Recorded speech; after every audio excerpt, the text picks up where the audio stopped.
अधिक महिना चालू असल्यामुळे आम्ही निघालो प्रवासाची थोडी भटकंती करायला. सकाळी सकाळी सर्व कामं आटपून गाडीचा टायमिंग हा 8चा होता. तर 8 वाजता गाडी अगदी घरी येऊन तयार झाली आणि तोपर्यंत आम्ही सर्वांनी पॅकिंग करून आतमध्ये एकेकीने एंट्री घेतली. आणि इथे बघू शकता त्या अगोदर गाडीची पूजा वगैरे आम्ही करून घेतली होती. अहोनी सकाळीच जाऊन गाडीला हार आणला आणि आमच्यासाठी गजरासुद्धा आणला. छान गाडीची पूजा वगैरे केली, फोटो वगैरे खिचले आणि नंतर एकेकीने आतमध्ये प्रवास करत छान प्रवासात एन्जॉय करत पोहोचलो देऊळवाडीला. रामकृष्ण हरी मंडळी, कसे आहात? मजेत ना? असेच मजेत, आनंदित आणि उत्साहित राहा. प्रवासात एन्जॉय करत पोहोचलो आम्ही देऊळवाडीला. इथे खूप प्रसिद्ध आणि जुनं असं मंदिर आहे. इथे छान भगवान महादेवांची पिंड आहे. त्या पिंडीला जल अभिषेक करून दही, दूध, तूप, शहद, पंचामृताने अभिषेक करून छान फुलांनी पिंड आम्ही सजवून घेतली. आणि इथे अशी मान्यता आहे की बॅक साईडनं जी नदी आहे त्या नदीमध्ये आंघोळ करून इथे दर्शन घेतल्या जाते. तर बघू शकता अधिक महिना असल्यामुळे इथे दिव्याचं सुद्धा दान केले जाते. आणि ही आहे ती नदी. भव्य अशी रुंद आणि खूप दूरवर पसरलेली ही नदी आहे. मंदिर उंच असल्यामुळे त्याच्या खालपर्यंत पाणी राहतात आणि या पायऱ्याने त्या नदीत उतरायचं असते. आणि 3 नदीचा संगम या नदीत झालेला आहे. इथे बघू शकता खाली पिंपळाचे झाड आहे आणि तिथे भव्य अशी एक पिंड आहे. तिथे 12 ज्योतिर्लिंग त्या पिंडीच्या आजूबाजूला आहे. आणि या नदीचा परिसर असा खूप दूरवर पसरलेला आहे. इथे जोपर्यंत मंदिर आहे तोपर्यंत पाणी राहतात. पण आता उन्हाळ्यामुळे इथे पाण्याचा एक थेंबसुद्धा नव्हता. आणि आम्ही इथे अशी मान्यता आहे की तिथे आंघोळ करून या पिंडीचं दर्शन घेतल्या जाते. तर आम्ही पायऱ्यांनी वर चढत छान महादेवाच्या पिंडीचं दर्शन घेतलं आणि निघालो पुन्हा नृसिंह देवतांच्या मंदिरात. अधिक महिना सुरू असल्यामुळे नृसिंह देवतांचे मंदिर आणि त्यांचे दर्शन घेणं हे खूप भाग्याचं असते. तर बघू शकता इथे खूप जुनं मंदिर आहे आणि इथे लक्ष्मी नृसिंह देवतांच्या मांडीवर विराजमान आहे. आणि खूप जुनं आणि असं प्रसिद्ध हे मंदिर आहे. हे मंदिर देऊळवाडी या गावी आहे. आम्ही इथे पोहोचलो तेव्हा गुरुजी भगवान नृसिंह देवतांचा स्नान करून अभिषेक करून त्यांना सुंदर असा शृंगार करत होते.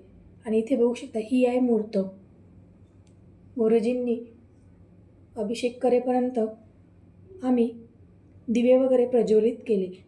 आणि इथे ज्या बाया होत्या तिथे सुद्धा सामूहिक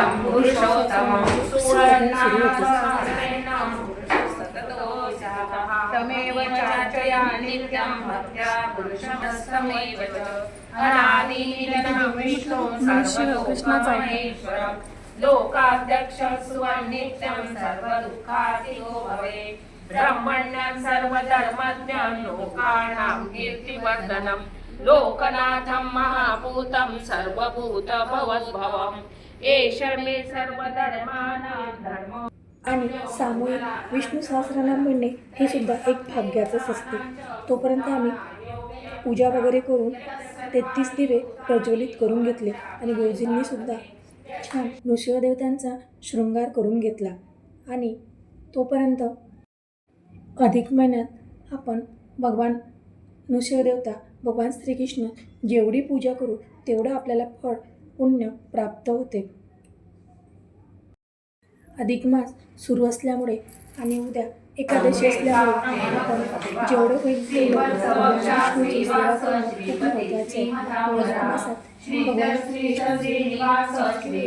सेवा आपल्याला घडली पाहिजे. म्हणून लक्ष्मी लक्ष्मी प्रचोदया नारायण वासुदेवाय धीमहि विष्णू प्रचोदया. भगवान विष्णूची पूजा अर्चा करून तुळशीपत्र अर्पण केले. तोपर्यंत गुरुजींनी घेतला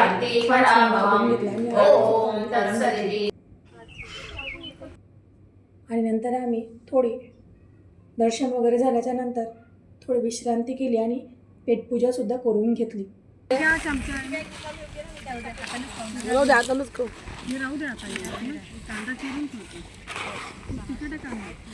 आणि नंतर निघालो आम्ही अनुनेश्वर महादेवांचे दर्शन घेण्यास. तिथून आम्ही तिथून आम्ही लाखनवाडीला निघालो. लाखनवाडीला गुणवंत महाराजांचे दर्शन घेतले. इथे भजनांचा प्रसाद मिळतो, तो ग्रहण करून पूर्ण परिसराचा सुंदर असा परिसर इथे आहे. इथे बघा छान खूप भव्य असा परिसर आहे. आणि त्यानंतर आम्ही राजमठ यांचे दर्शन घेऊन इथे अशी मान्यता आहे, 1 रुपया हाताला धरून चिंपवला की चिकटते. आम्ही एकेकीने सर्वच मैत्रिणींनी पूर्ण प्रयत्न केला आणि दर्शन घेऊन निघालो आम्ही कोलराई मंदिरात. ही देवी पूर्ण हळदीनं माखलेली आहे.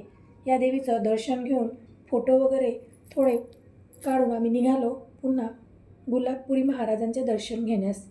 इथे बघू शकता सुंदर अशी रांगोळी काढलेली आहे. हे आहे गुलाबपुरी महाराज.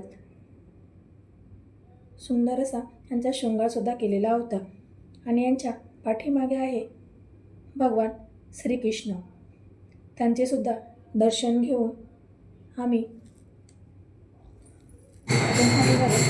परतीच्या प्रवासाकडे आणि बाहेर आलो, मंदिराच्या बाहेर आलो तर इथे हा आश्रम आहे आणि या आश्रमात मुलांना भजन कीर्तन हरिपाठ शिकवल्या जाते. त्या मुलांचा संगीतमय असं वातावरण झालेलं होतं आणि संध्याकाळच्या वेळेस वेळ असल्यामुळे थोडं प्रसन्न असं वाटत होतं. थोडा वेळ थांबलो आणि त्यांच्या संगीताचा आनंद घेतला आणि त्यांचा पावलांच्या ठेकाबरोबरच त्यांचा संगीताचा नादसुद्धा सुरू होता. इथे बघू शकता लहान लहान मुलंसुद्धा छान संगीतावर आपले पाय तिरकत होते. आणि इथेच पुन्हा परतीच्या प्रवासावर निघालो. व्हिडिओ आवडला असेल एक लाईक नक्की करा ताईंनो. चॅनलवर नवीन असाल सबस्क्राईब करा, घंटेची बटन प्रेस करा. भेटूया अशाच एका नवीन छानशा व्हिडिओसोबत. तोपर्यंत बाय.